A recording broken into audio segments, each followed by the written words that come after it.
સાહેબોને આપી દીધું અને એની કાર્યવાહી એ લોકો કરશે અને એમના વકીલો સાથે વાત કરશે અને અત્યારે આપણે એક્નોલેજમેન્ટ પણ લઈ લીધી છે. આપણી ફરિયાદ તમારી બધાની સ્વીકૃતિ અપાઈ ગઈ છે. એ લોકો હવે એની પર વિચાર કરશે, એના જે એડવોકેટ પોલીસમાં હોય એની પર બધી ચર્ચા કરશે અને કાલે વળી પાછા અહીંયા કાર્યકર્તાઓ આવશે અને ત્યારે એ એફઆઈઆર નોંધાશે. એફઆઈઆર જે જ દિવસે ના નોંધાય એમાં એક દિવસનો સમય લાગે, પરંતુ એક વસ્તુ આપ બધાને કહી દો, આપણી લડાઈ અત્યારે પૂરી નથી.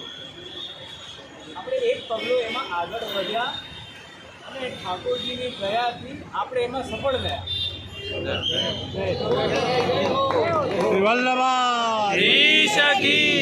ઠાકોરજીએ પ્રભુએ જે આ બધાને નિમિત્ત બનાવ્યા છે કે જેના લીધે આપણે આપણા સંપ્રદાયને આપણા ધર્મને આપણે બચાવી શકીએ, એ આપણો પરમ કર્તવ્ય છે.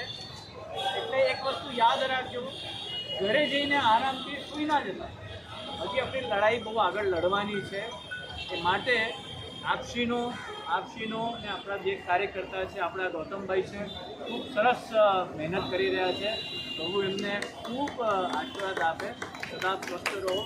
આગળ આ બધા કાર્યકરો તૂટી ગઈ વગેરે બધા અહીંયા છે. એક મિનિટ, આ કાર્યકર્તાઓ બધા આગળ વધ્યા છે. આપણે બધાએ એનું સાથ આપવાનું છે અને જ્યારે પણ કોઈનું પણ મેસેજ તમારી પાસે આવે તમારે અહીંયા ભેગા થવાનું છે. એ વખતે યાદ રાખજો, આપણું જીવન આ સંપ્રદાયના લીધે જ છે. એટલે સંપ્રદાયની સેવામાં આપણે એટલું જરૂર સાથ સહયોગ આપવો. હજારો લાખોની સંખ્યામાં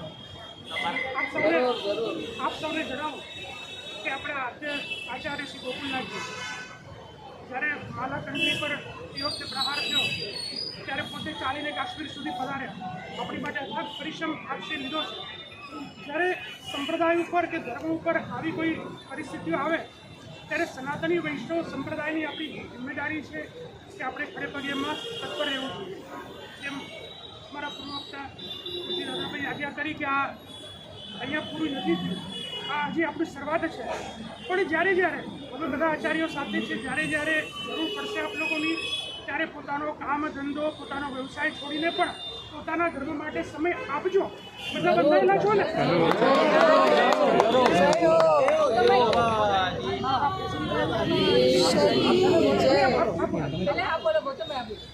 જય શ્રી કૃષ્ણ સૌને.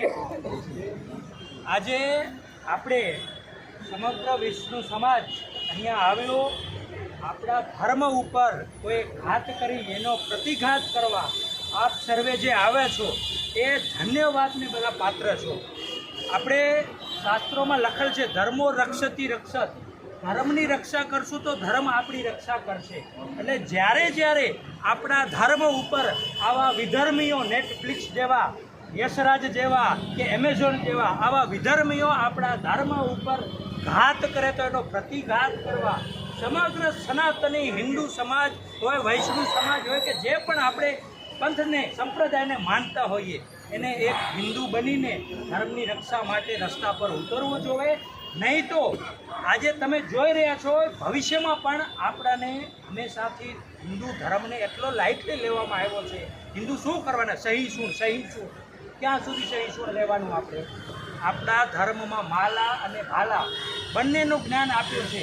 એટલે અમે સહી શું છે એનો મતલબ એ નથી કે અમે સહન કરી લેશું, બિલકુલ સહન નહીં કરીએ. અમારા ધર્મ ઉપર આવશે તો અમે માળા પર ફેરવતા જાણીએ અને ભાલો ચલાવતા પણ અમે જાણીએ છીએ.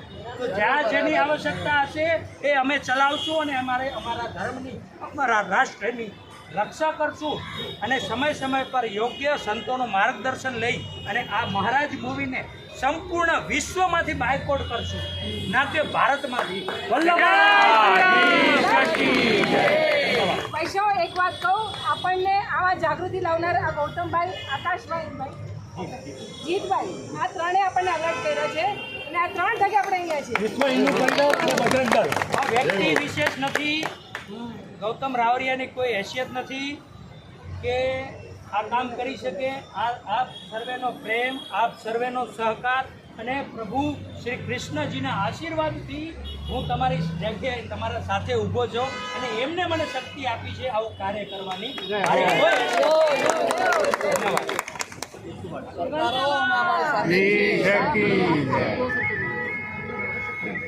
વૈષ્ણવ એક પ્રેમ જ્યારે